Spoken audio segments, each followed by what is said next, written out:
Dan saudara, kita sudah terhubung dengan Kapus Datin BNPB Abdul Muhari dan Bupati PD Jaya Sibral Malaysi, keduanya dari sambungan telepon. Terima kasih. Selamat siang Bapak-Bapak. Saya ke Pak Am terlebih dahulu. Pak Am, bagaimana evaluasi BNPB terhadap penanganan banjir di Sumatera selama ini, Pak? Ya, untuk secara umum Mbak Renata, jadi untuk Aceh saat ini memang masih ada beberapa kabupaten yang masih dalam fase tanggap darurat yang masih di fase krusial. Artinya untuk 5 aspek pencarian pertolongan, kemudian distribusi logistik, pembukaan akses jalur darat, pemulihan sektor komunikasi berbasis seluler, dan pemulihan sektor energi, listrik, dan BBM itu masih terus berlangsung. Ada beberapa kabupaten yang lain seperti Subu Salam dan beberapa kabupaten lain yang mulai masuk fase early recovery. Artinya kita sudah berbicara tentang identifikasi lokasi hunian sementara, kemudian mulai merilis berapa banyak kakak yang akan sementara dipindahkan ke Huntara dan seterusnya. Ini untuk Aceh, sedangkan untuk Sumatera Utara eh, ini juga masih berjalan tanggap darurat di beberapa kabupaten, khususnya Tapanuli Raya, Tapanuli Utara, Tengah, dan Selatan. Tetapi di beberapa kabupaten lain sama halnya juga sudah mulai masuk early recovery, fase awal pemulihan, di mana kita sudah berbicara tentang penetapan lokasi huntara yang akan dibangun sesuai dengan jumlah kakak yang ditetapkan oleh pimpinan daerah yang akan dipindahkan sementara ke Huntara.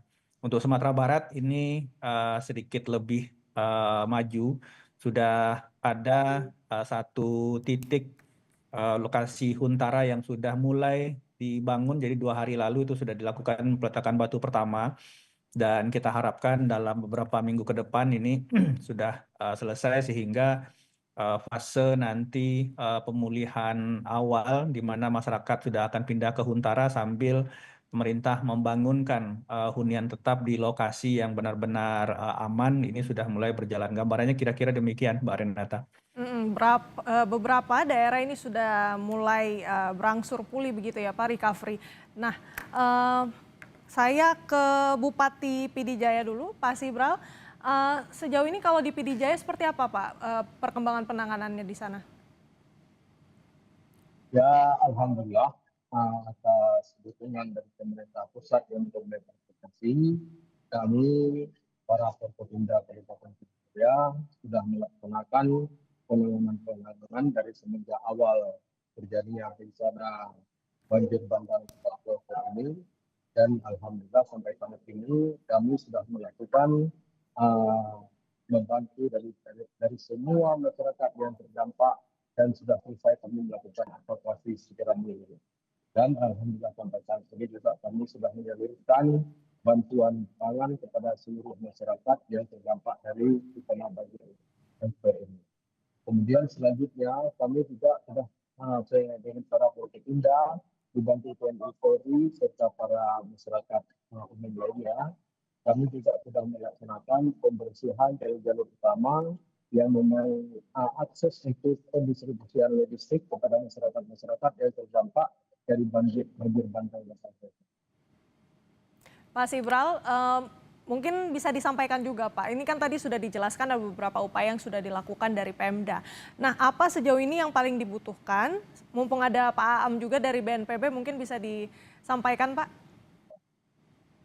Ya memang sebagaimana kondisi yang terjadi saat ini, masyarakat pasti banyak yang membutuhkan penanganan kesehatan, baik obat-obatan di bagian hidup yang memang masih kurang, mungkin itu sangat dibutuhkan untuk penanganan pertama.